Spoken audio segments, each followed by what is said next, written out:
problem is that Xi Jinping is a different sort of leader from his predecessors and from going back to Deng Xiaoping, who wanted to make one country, two systems work. He's tightened the control of the party everywhere, from Xinjiang to the way he's behaved in the South China Sea, breaking international agreements. And he's running a regime of frightened bullies, and they're frightened of having to deliver on the promises that they made to the people of Hong Kong, the Chinese people of Hong Kong, that they could live with the rule of law and with all the freedoms that we associate with it. One country, two systems means what it says.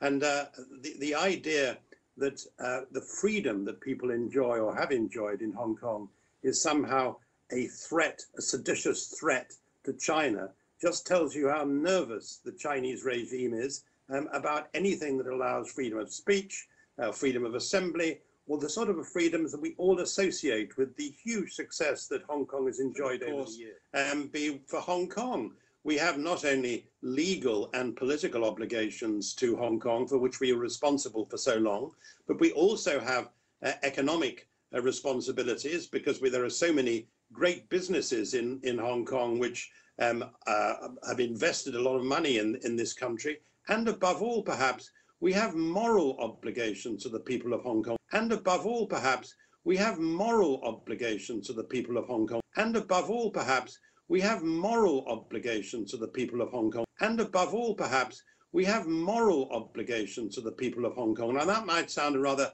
old-fashioned thing to say, but I very much hope that in the world after the coronavirus, we're not going to find that Britain has lost any sense of its moral bearings in the world.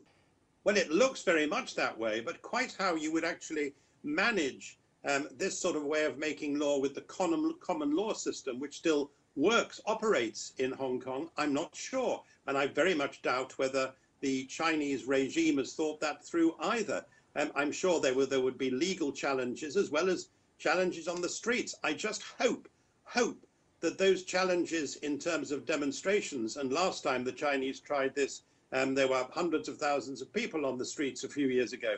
I hope those demonstrations will be peaceful. There's no place for violence. People make the case much better when they're peaceful, and I hope they won't be provoked by excessively brutal policing into taking any acts of violence, into trashing railway stations or anything like that. That would be, I think, harmful to a cause which everybody who believes in freedom around the world should support.